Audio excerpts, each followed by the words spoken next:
Assalamualaikum warahmatullahi wabarakatuh. Alhamdulillahirabbil alamin. Qala Allah Ta'ala fi kitabihil karim, a'udzubillahi minasyaitonir rajim. Wa ma khalaqnas samaa'a wal arda wa ma bainahuma la'ibin. Wassalatu wassalamu ala nabiyyina Muhammadin wa ala alihi wa ashabihi wa ummatihi ajmain. Sahabat sekalian, kita berjumpa lagi di program Islam Futuristik. Hari ini kita memasuki episode yang ke-46.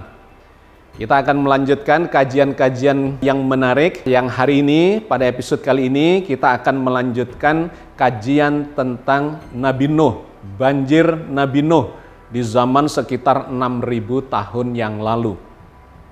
Kenapa kita masih melakukan kajian itu dan melanjutkannya pada episode kali ini? Dikarenakan ada beberapa pertanyaan di dalam forum kita yang perlu diklarifikasi dan kemudian ada yang perlu dijawab secara lebih detail, secara lebih tuntas.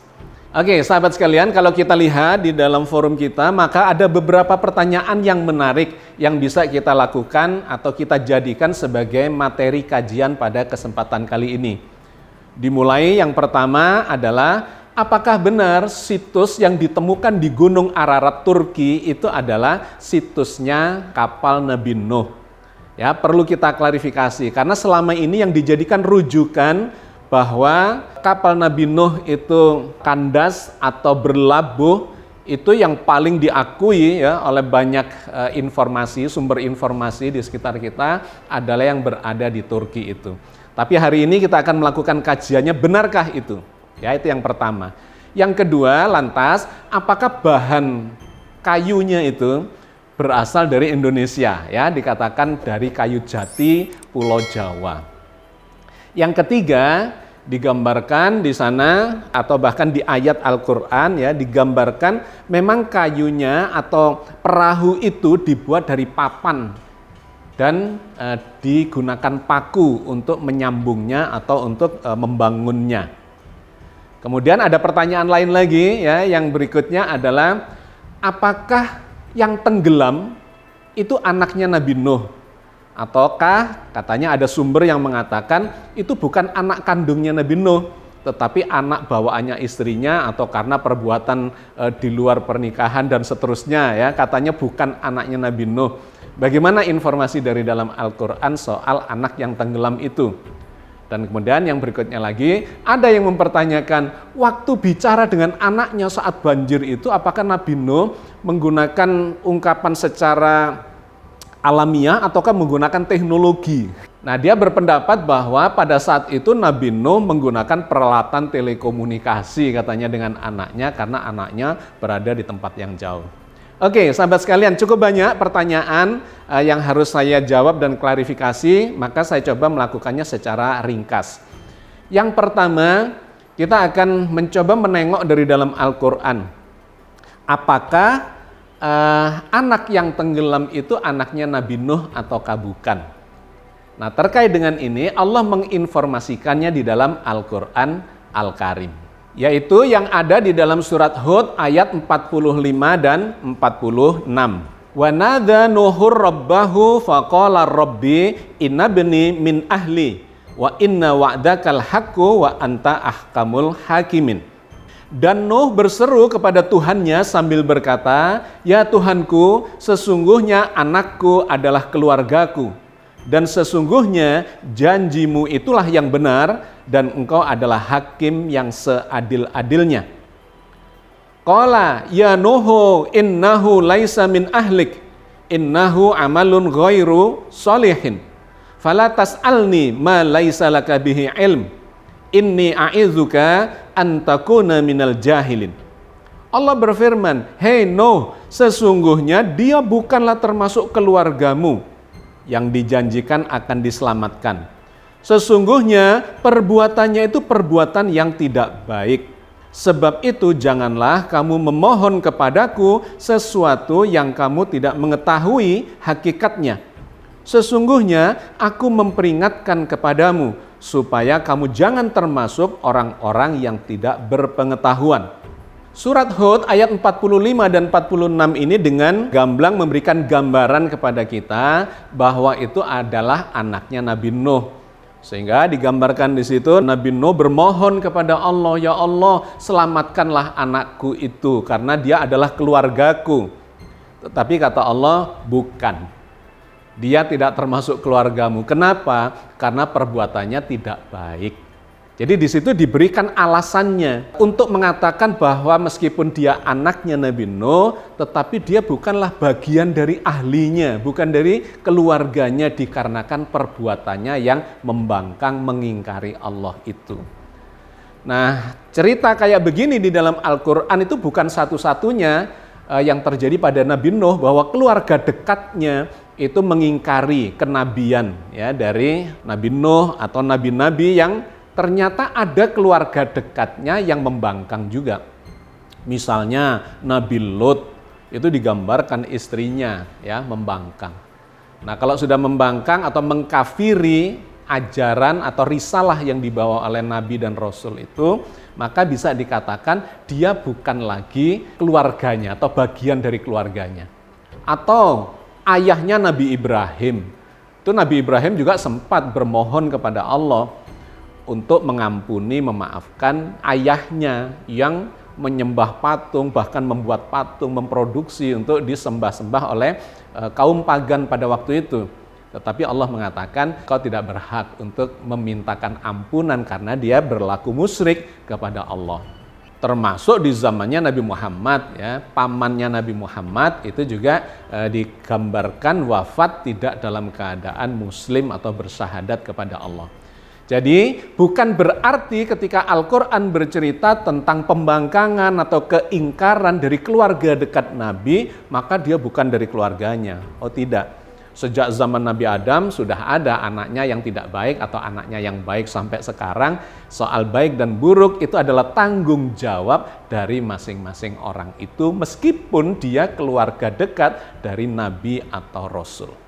Klarifikasi yang kedua adalah terkait dengan ketika Nabi Nuh itu meminta anaknya untuk naik ke perahu.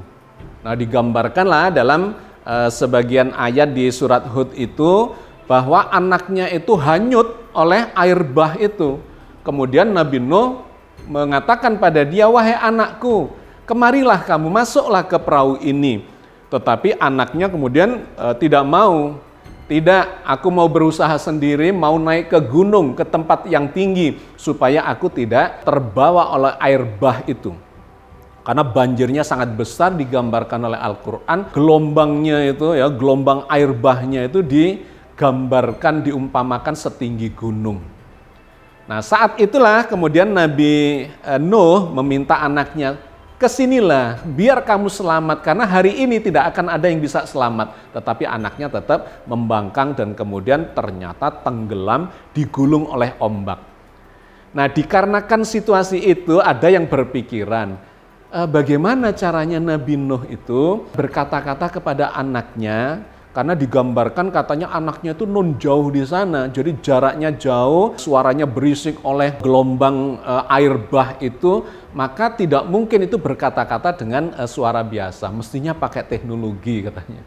Tetapi kalau kita pelajari ayatnya, maka suasananya digambarkan sebelum anaknya itu tenggelam, itu jaraknya rupanya tidak terlalu jauh. Dan kemudian kata Al-Quran, mereka dipisahkan oleh gelombang.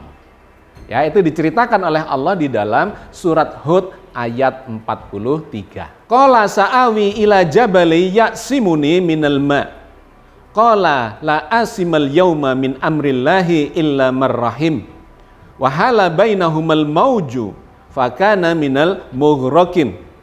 Dia anaknya menjawab, aku akan mencari perlindungan ke gunung yang dapat menghindarkan aku dari air bah. Nuh berkata, tidak ada yang melindungi dari siksaan Allah pada hari ini selain Allah yang Maha Penyayang. Dan gelombang kemudian menjadi penghalang di antara keduanya, maka dia, anak itu, termasuk orang yang ditenggelamkan.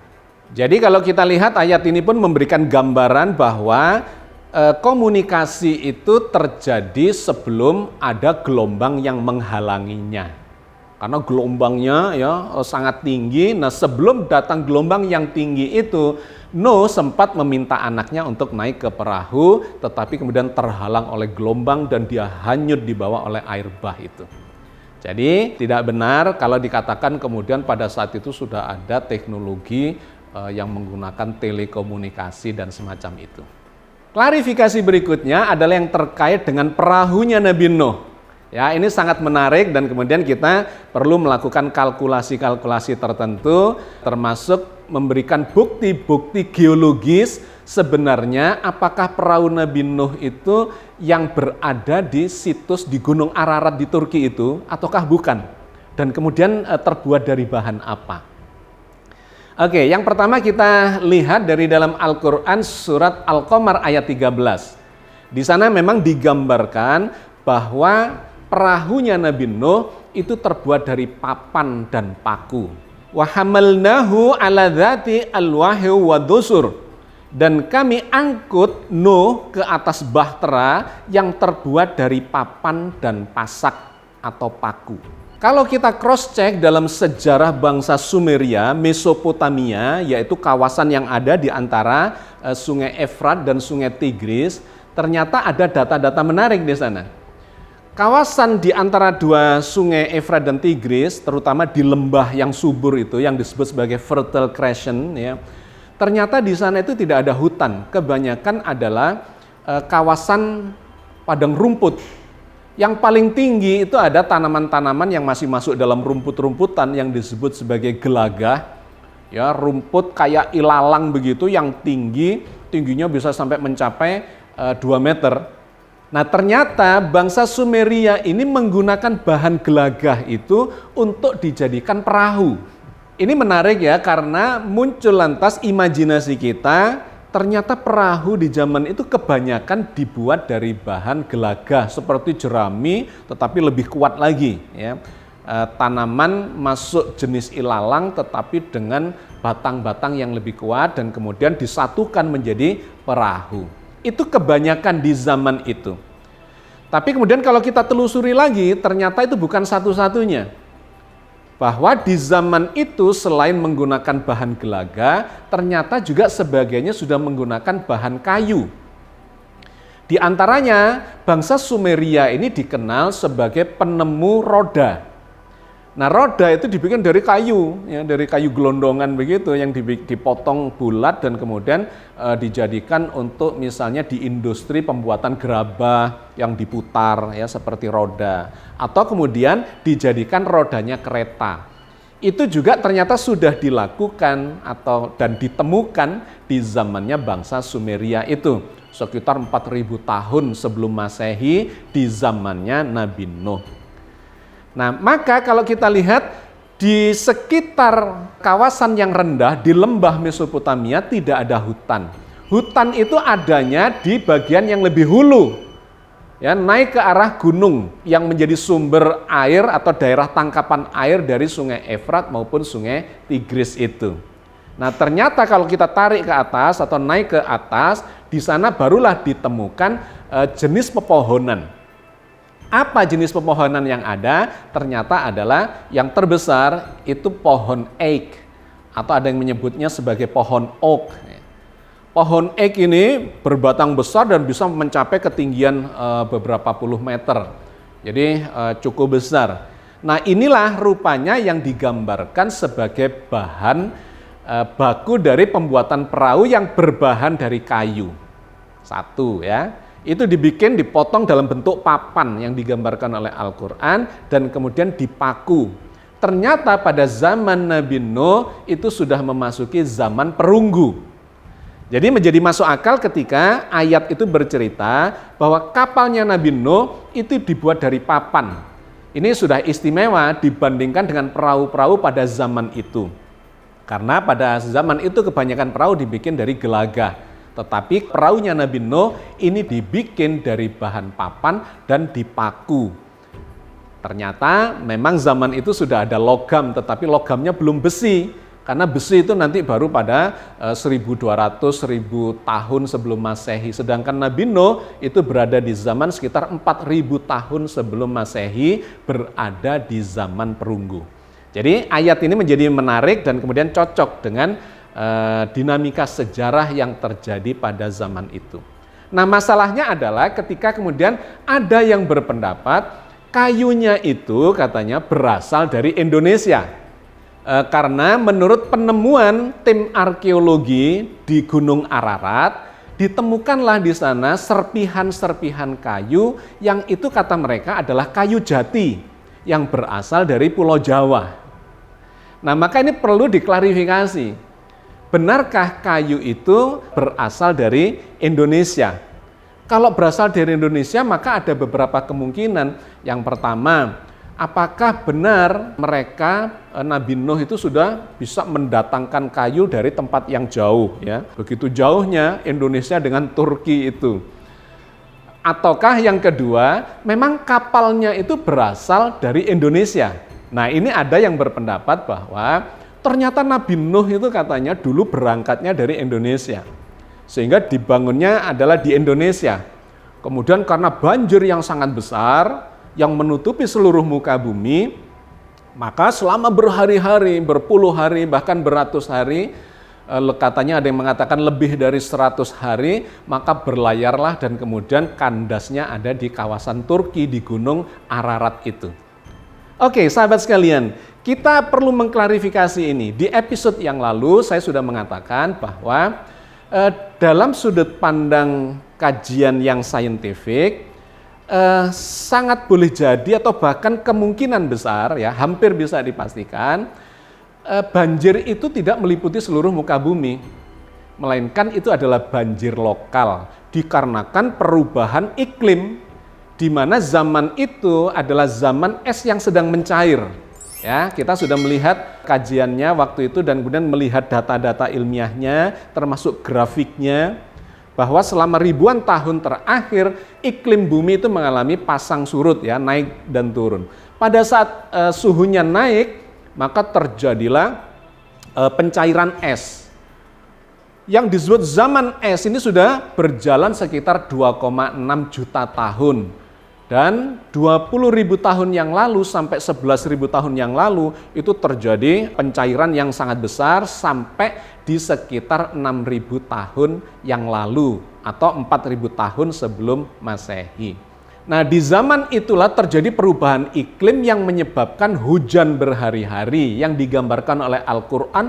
Pintu-pintu langit dibuka dan Allah menurunkan air, yang mencurahkan air dalam jumlah yang sangat besar, termasuk dari dalam tanah. Nah, kita sudah melakukan kajiannya di episode yang lalu, silahkan dilihat detailnya di sana. Saya cuma ingin menyimpulkan dan menyambungkan dengan kajian kita di hari ini atau di episode kali ini. Bahwa kejadiannya itu adalah banjir lokal banyak di permukaan bumi, tetapi tidak menutupi secara keseluruhan. Kenapa? Karena memang nah ini sekarang kita lanjutkan kajiannya, karena kalau kita menghitung jumlah air yang ada di muka bumi ini, maka pasti tidak mencukupi untuk membentuk sebuah banjir dengan ketinggian sampai di Gunung Ararat itu.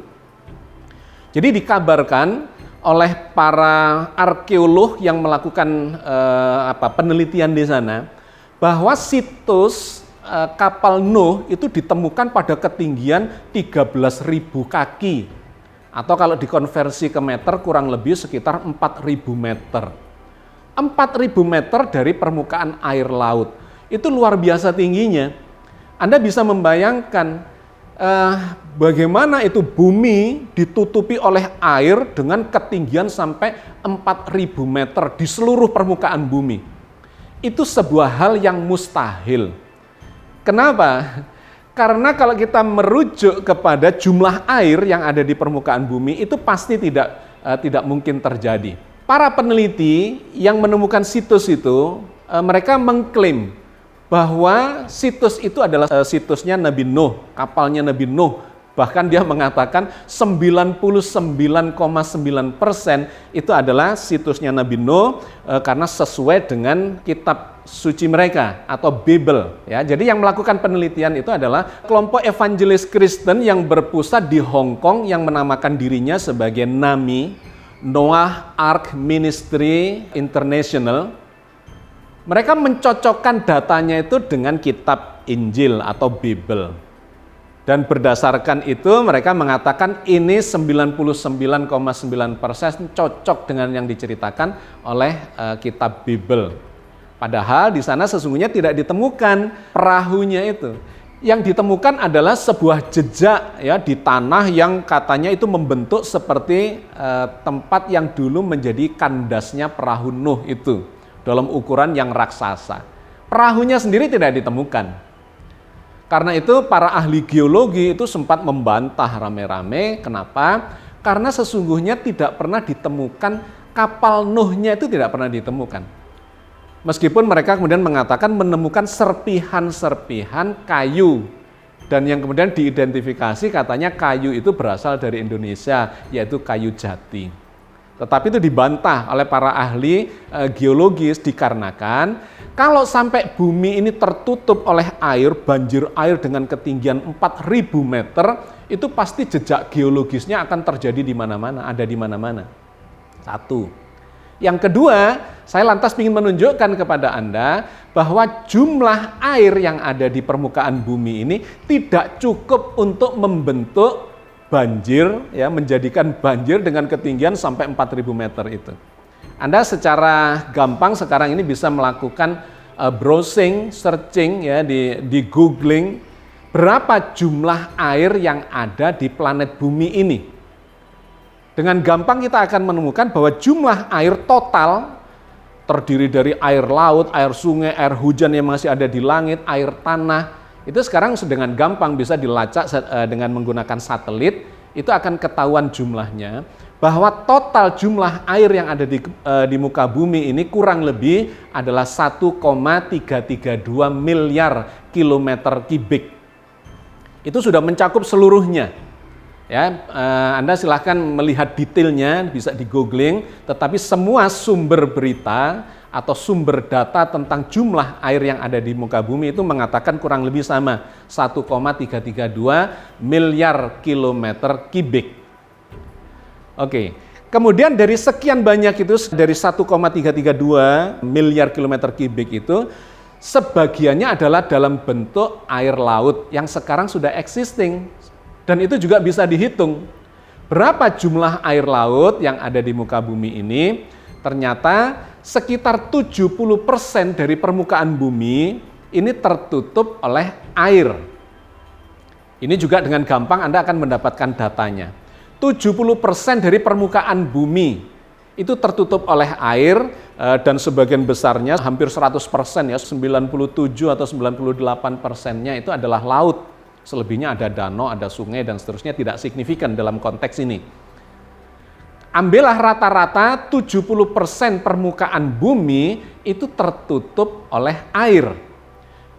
Rata-rata kedalaman air itu adalah 3,2 km. Maka kita bisa melakukan perhitungan dengan sederhana. 70% permukaan bumi itu berapa luasnya? Anda akan bisa mendapatkan luas permukaan bumi adalah sekitar 510 juta kilometer. Itu permukaannya. Dan Anda pun ini bisa melakukan hitungannya dengan sederhana. Dengan menggunakan rumus bola. Ya. Rumus bola permukaan itu bisa dihitung dengan atau dari rumus 4 kali 22/7 dikalikan jari-jari kuadrat.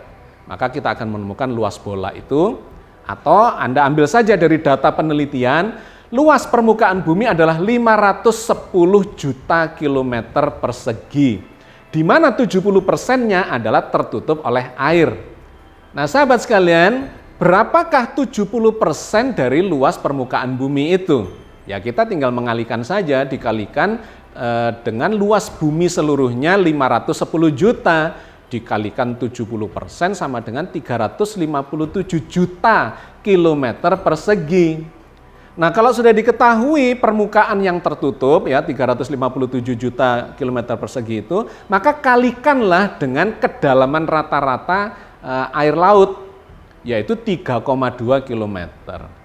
Maka kalau ini dikalikan, ketemulah angka volume air yang sudah existing menutupi 3/4 atau 70% dari permukaan bumi, yaitu sekitar 1 miliar atau 1,142 miliar kilometer kubik. Nah, maka sekarang kita dengan mudah bisa mendapatkan air yang masih berpotensi untuk menjadi banjir. Itu adalah total jumlah air di seluruh muka bumi dikurangi dengan air laut atau dan sungai dan sebagainya yang sudah menutupi permukaan bumi kita. Dengan kata lain adalah 30% dari jumlah total air yang ada di muka bumi, itulah yang berpotensi untuk turun jadi air hujan, jadi sumber mata air yang kemudian memunculkan banjir. Nah, kalau Anda hitung jumlah total air yang 1,332 km kubik dikurangi air yang sudah existing menutupi permukaan bumi adalah 1,142 miliar kilometer kubik, maka Anda akan mendapatkan selisihnya. Air itu tinggal 190 juta kilometer kubik. Nah, air yang 190 juta kilometer kubik inilah yang kemudian apakah ini mungkin untuk membentuk banjir setinggi 4.000 meter. Nah, maka kalau kita distribusikan air yang sebanyak 190 juta kilometer kubik ke permukaan bumi yang luasnya 510 juta kilometer persegi itu, kita akan mendapatkan ketinggian air banjir itu seberapa?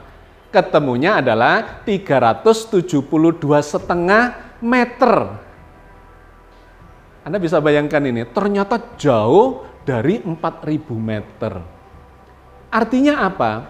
Seluruh air di muka bumi ini sudah digunakan, ditumpahkan di permukaan bumi, ternyata banjir yang menggenangi seluruh muka bumi itu tidak akan pernah bisa mencapai angka 4.000 meter. Maksimum cuma 372,5 meter. Itu pun sudah seluruh air yang ada di muka bumi atau dikandung oleh planet bumi ini ditumpahkan jadi banjir semua. Jadi sahabat sekalian, artinya apa? Dengan data ini kita memperoleh kesimpulan bahwa banjir di zaman Nabi Nuh kalau dikatakan itu terjadi seluruh muka bumi, itu tidak akan pernah mencapai ketinggian situs kapal Nuh yang ada di Gunung Ararat yang tingginya 4.000 meter, karena maksimal banjir yang terjadi hanya setinggi 372,5 meter. Maka sahabat sekalian, ketika mereka mengatakan 99,9% ini adalah situsnya kapalnya Nabi Nuh, nah dengan hitungan ini kita bisa mengatakan 99,9% itu bukan kapalnya Nabi Nuh.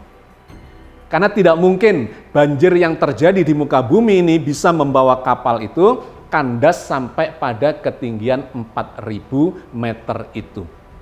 Sehingga dengan demikian seluruh klaim yang dilakukan oleh NAMI, satu lembaga evangelis yang mengatakan bahwa itu adalah situsnya Nabi Nuh, itu tidak valid. Bukan hanya data jejaknya itu, melainkan sampai kayu yang mereka temukan itu pasti bisa dipastikan 99,9% bukanlah dari kapalnya Nabi Nuh. Mungkin saja itu kayu yang dibawa oleh entah siapa, mungkin itu bahan bangunan atau rumah di sekitar itu dan sebagainya. Tetapi yang jelas dengan perhitungan ini sama sekali tidak mungkin ada sebuah kapal terhempas sampai pada ketinggian 4.000 meter dari permukaan air laut. Karena perhitungannya cuma menunjukkan maksimum gelombang yang disebut sebagai setinggi gunung itu adalah 357,5 meter. Memang itu sudah sangat tinggi sebuah gelombang yang terjadi sedemikian itu. Tetapi itu dengan asumsi kalau seluruh air di muka bumi itu ditumpahkan jadi banjir. Padahal kan kita sudah melakukan kajiannya tidak. Banjir itu banjir lokal-lokal saja. Ada di kawasan Asia, ada di kawasan Eropa, ada di kawasan Amerika, ada di Indonesia, dan di mana-mana pada saat terjadi perubahan iklim yang drastis ribuan tahun yang lalu itu. Nah, data berikutnya adalah ketinggian air laut yang terjadi disebabkan oleh mencairnya es itu berapa tinggi yang sudah terjadi, yang terekam oleh sejarah geologis. Dalam catatan NASA atau beberapa lembaga geologis, diketahui bahwa pertambahan ketinggian air laut sejak 20.000 tahun sebelum Masehi sampai 11.000 tahun sebelum Masehi itu ditemukan hitungannya, datanya adalah sekitar 85 meter. Air laut bertambah. Jadi dulu permukaan laut itu adalah sangat rendah. Kemudian bertambah 85 meter sampai di tahun 11.000 sebelum Masehi. Kemudian bertambah lagi sampai sekarang, ditemukanlah hitungannya, datanya kira-kira 45 meter. Sehingga kalau dijumlah total sejak 20.000 tahun sebelum Masehi sampai sekarang, pertambahan ketinggian air laut itu sekitar 130 meter. Sudah sangat tinggi, berarti dulu daratan itu memang jauh di bawah sana. Dalam puluhan ribu tahun ini bertambah permukaan air laut dikarenakan es terus mencair setiap tahunnya. Waktu itu sangat cepat dan sekarang semakin melambat. Yang sekarang ini data satelit menunjukkan pertambahan air laut selama kurun 100 tahun yang terakhir cuma bertambah 20 cm. Nah, data-data ini sangat bisa dipertanggungjawabkan karena data geologis dan kemudian diperkuat dengan data-data dari satelit. Kita sekarang dengan satelit itu bisa melakukan pengamatan yang luar biasa terhadap awan, terhadap hujan, terhadap permukaan air laut, dan perubahan daratan, ya luas daratan, luas lautan dan sebagainya. Itu sekarang dengan sangat lebih mudah dibandingkan zaman dulu bisa diketahui dengan baik. Nah, kemudian sebagai data penutupnya, saya ingin menunjukkan kepada Anda kemungkinan bahwa kayu itu datang dari Indonesia, katanya terbuat dari kayu jati. Maka silahkan Anda browsing, di googling, apakah kayu jati itu berasal dari Indonesia? Ternyata menunjukkan bahwa habitat kayu jati itu sesungguhnya bukan Indonesia, melainkan dari Burma, dari India, dari Laos, ya, di kawasan sekitar itu. Kayu jati itu baru dibawa ke Indonesia pada zamannya penjajahan Belanda, jadi baru beberapa ratus tahun yang lalu saja. Kayu jati itu kemudian disemaikan dan dibudidayakan di Indonesia sampai sekarang. Padahal zamannya Nabi Nuh itu adalah kira-kira 6.000 tahun yang lalu. Jadi kalau kita lihat maka terjadi banyak ketidakcocokan. Data-data geologis, klimatologinya, data budidaya pertanian atau perkebunan terkait dengan kayu itu antara yang diklaim oleh lembaga yang menemukan situs di Turki itu dengan segala macam klaim yang dia lakukan.